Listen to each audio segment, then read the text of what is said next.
Hey guys, gals, and others, it is the Cannabis Crone. I hope you're having a beautiful Friday. It's Friday.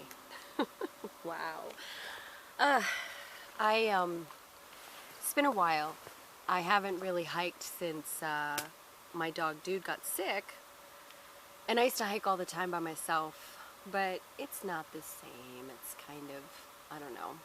I miss him, but at the same time I need to get out. Like, I need to get out to these wild spaces and heal up. Hello. Hi. I got a little visitor, a little chipmunk, who's like, what the hell is this bitch doing? He's like looking at me like, who is that? I'm the Cannabis Crone. Out to one of my favorite places though, and I just want to talk a little bit about the C virus. We had COVID.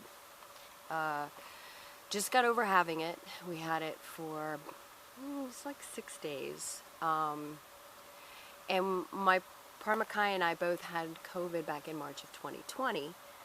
So we did have the antibodies, and as soon as I got sick this time around, and it turned out that it was a family member, and the kids are back in school, so this kind of stuff is going to happen. We're usually very careful. I mask up whenever I go out in public because, number one, humans are dirty animals that shit where they eat.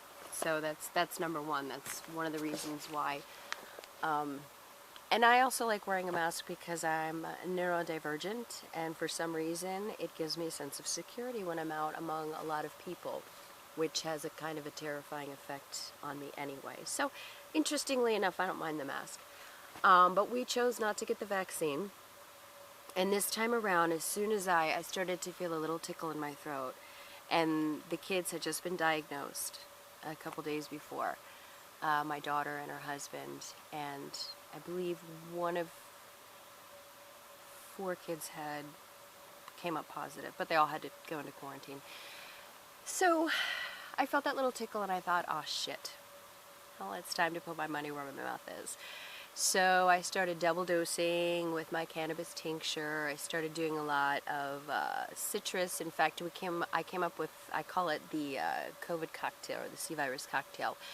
And it is actually a shot of orange juice with 25 drops of grapefruit seed extract and 2 full dropperfuls of cannabis alcohol-based tincture.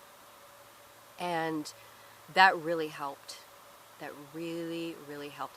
The only thing about dosing with grapefruit seed extract is you have to be careful because it's very acidic, highly acidic. You can't even, it's a very viscous liquid, clear liquid, and if you were to put it on your skin, it would burn your skin. I mean, it's serious medicine. It's one of the only things that I know that isn't an antibiotic that can get rid of strep throat by itself. And I know this personally because I used it for a severe strep infection that I had because, of course, no medical insurance because it's America. And it cured my strep. I got rid of it. So, and I was told by a doctor at one time that the only thing that can cure strep throat is an antibiotic. So, you know, take what a lot of these medical professionals say with a grain of salt. And, you know, sometimes you got to do your own research. All of a sudden there is this whole backlash on people who do their own research. Oh, you do your research, so you know more than a doctor who went to school for 4 years. Actually, I do about some things. There are many doctors out there that went to school for 8 years that don't know what the hell an endocannabinoid system is. But I do. Why? Because I researched. Because I'm autistic. I'm neurodivergent. When I have an interest, man, I delve into it. I read medical books. I don't just go on Google. I read bona fide medical journals. I have a whole library at home of books on all kinds of things. And we have a library in town that you can access. I mean, you can actually read books. You don't have to just go to Google. So when people insult the fact that you do research, it's another way of dividing and conquering, you know. And mainstream media, boy, they've been pitting us against each other for decades now, and people aren't really recognizing that. Fox News, MSNBC, both the same. Tucker Carlson, Rachel Maddow, both the same, just for their particular political narrative. But they're both scumbags. They're both awful channels that are nothing but propaganda. So one side isn't really better than the other when it comes to the lies and the manipulations and the gaslighting. So, I went off on a tangent. So anyway, this time around, I could feel my body kick in right away. Started fighting it. I started fighting it on the outside. I could tell my body was fighting it on the inside. And I basically had nothing like I had when I had COVID in March of 2020. March of 2020, if you remember, you can look back on some podcasts. It took me about 6 or 7 months of my own kind of physical therapy to get my lungs where I could actually breathe without panting. I was an avid hiker, and then after that bout with COVID, I was suddenly a long hauler, and I couldn't even walk down to the end of the driveway. So, like I said, good 6 to 8 months it took to get back into the swing of things. Severe lung issues, high fevers, my lupus symptoms were just out of whack. My skin was really, really bad. This time around, I had no fever. I had no cough, no lung issues. I had one day where I felt like I was dying. I mean, literally, I did feel like I was dying. And if someone had come along with, and said, I'll take you to the hospital if you want, I might have said yes. That's how bad I felt. But technically, my body was fine. It was really not, it wasn't a real major issue. Like I said, I didn't have the cough, the phlegm, I didn't have the fever or anything. So, yeah, interesting. So basically it was like having a moderate cold. Not a severe cold, not a mild cold, but a moderate cold. Was I miserable? Yes. Nobody likes to be sick. Who the fuck wants to be sick? I never ever wanted to be sick, whether it was COVID or the flu or just a simple cold. Being sick sucks.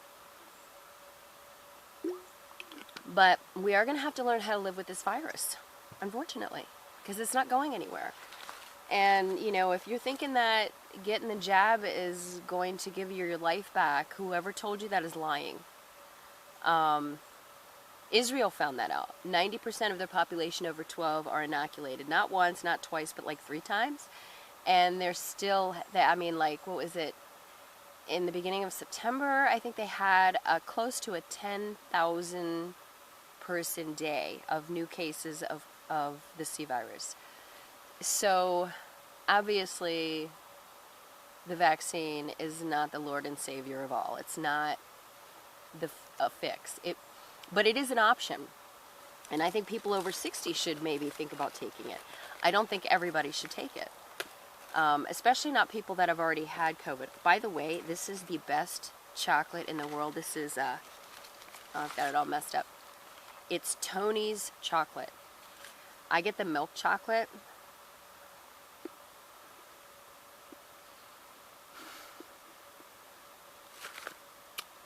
Do you remember that scene where in Willy Wonka, where little Charlie, he finds a penny or a tuppence or whatever the hell he finds, and goes to the candy store, and he buys a Wonka bar, and he just grabs the chocolate and starts shoving it in his mouth. And I know they have Wonka bars out there, but I mean this is the kind of chocolate that I feel like the Wonka bar, the real one that Gene Wilder made, would taste like. Oh my God, it's like an orgasm in my mouth right now. So, anyway, my point is, I think if you've already had COVID, I don't know if a vaccine is going to do you much good, because you've already developed the antibodies. You suffered to develop the antibodies. It's like no pain, no gain. When you're working out and you're feeling that burn, and it hurts, but you know that you're building muscle. It's the same when I was sick with COVID this time around. It was like, I don't feel my body fighting. And it was doing a pretty damn good job of it. And it did a good job of it. Here I am. I survived it. And not really any major ill effects this time around. So, yeah. So that was our story. What I will say, though, is if you get COVID, take the 10 days. Go get your swab. And then you automatically have 10 days off of work. They have no choice. Okay? Take those 10 days. Sleep. Rest. Drink lots of agua. Water is so important. Water is life. Okay? We can't live without it. And you need to keep your kidneys flushing. Your body needs to get that virus out. And water is very important. Even when you don't feel like drinking. Especially when you don't feel like drinking. Oh, something odd about this. 2 things that happened with this, and I don't know if this was the Delta variant that we caught. I mean, they don't say when they give you your test. But that was different from last March when we had it was 2 things. Number 1, I said I didn't have a fever, but I felt like I had one the entire time. And so we kept like checking each other for fever. It was because our skin was burning. Like literally I couldn't touch my skin. It burned so badly. If there was a breeze outside, I couldn't stand it. I couldn't, to feel it hurt. The breeze against my skin hurt. It was the weirdest thing. It was like the C virus was attacking the nerves in my skin. I've never experienced anything like that. It was really, really strange, and it was a strange phenomena that Andy had as well. His skin really hurt, and that's how we knew that we were on the mend, was when we woke up and suddenly our skin wasn't burning anymore. Okay, there was that. And the other thing was the first 2 days when I started to get sick, before I was really sick, I was ravenous. Like, I wanted to eat everything in sight. I was so hungry, and I'm just eating and eating and eating. Then the sickness really set in, like the 3rd day, and then I had that day where I just wanted to die. And I didn't eat for like a week after that. I completely lost my appetite. But before I did, my body wanted me to like load up on food. It was just really interesting. Our bodies are so amazing, you know? We don't give them enough credit. I mean, look at this girl. Look at this girl. She has been around for 55 years, traipsing through forests and cities, and boy, I've lived a lot of life. And my soul is being carried around by this I don't know, this casing, this shell, this protection. And it does a pretty damn good job, you know? But back to the C virus, I think if we're going to have to live with it and survive it, I think cannabis is a big thing. Andy and I lived off of edibles, and that was what saved us, because that, like I said, that burning skin pain was horrible. It's almost like I could imagine, I have a friend who has shingles, and the way she described it, that's how my whole body felt from head to toe. Like, I couldn't even stand the sheet to be on me, but then I was freezing cold, so I had to have blankets. So I had to, like, it was very strategic the way I had to lay them across me because of my skin. And but besides that, like I said, it was pretty much like having a moderate cold this time around. So my body did what it was supposed to do. You know, it fought it off, and I survived it. So I think if we're going to survive this virus, I think we need to stop putting all our eggs in one basket. We need to legalize cannabis, because that's a big thing. Like I said, edibles and tincture kept us going. The tincture, you know, kept our endocannabinoid system on task with our immune system. The edibles helped us sleep. And that's what we did for days. We slept. We just kept, you know, eating more edibles and going back to sleep because of the skin pain and, and the joint pain. And so cannabis is going to be an important thing in the fight against the C virus. Or I shouldn't say the fight against the C virus, because we'll never win. It's not a fight that we can win. Basically, what we're going to have to do is learn to live with this. And that means becoming healthier.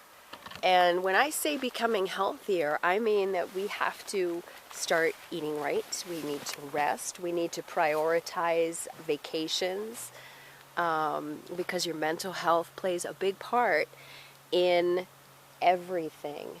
And we need to protect places like this, because this is so important, to be able to come out to a place like this and heal up.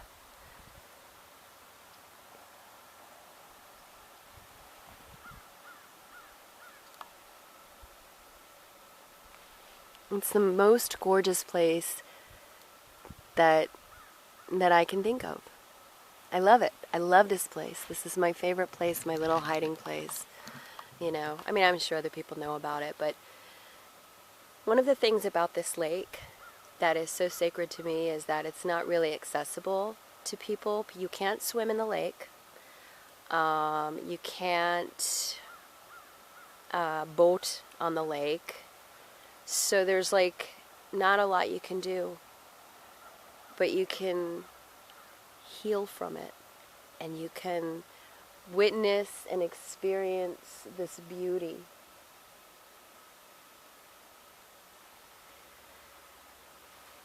And that's why, organizations like the Minnesota Destruction of Natural Resources, the Minnesota Department of Natural Resources, the Destruction of Natural Resources, they can't make money off of things like this because there's no revenue. You can't, no fishing licenses, no boating licenses, there's no walleye out there.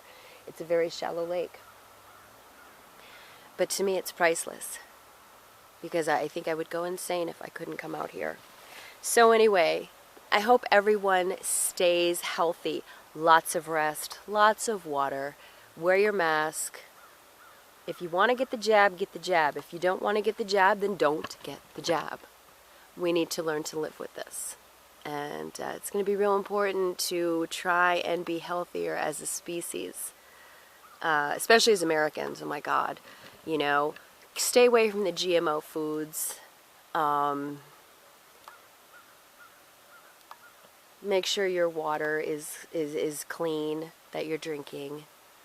Especially if you have city water, I would get it tested. And lots of rest and hiking and all that kind of stuff. Because when you come right down to it, as human beings, if you don't have your health, you don't have a whole lot. So, here's to being healthy. Namaste.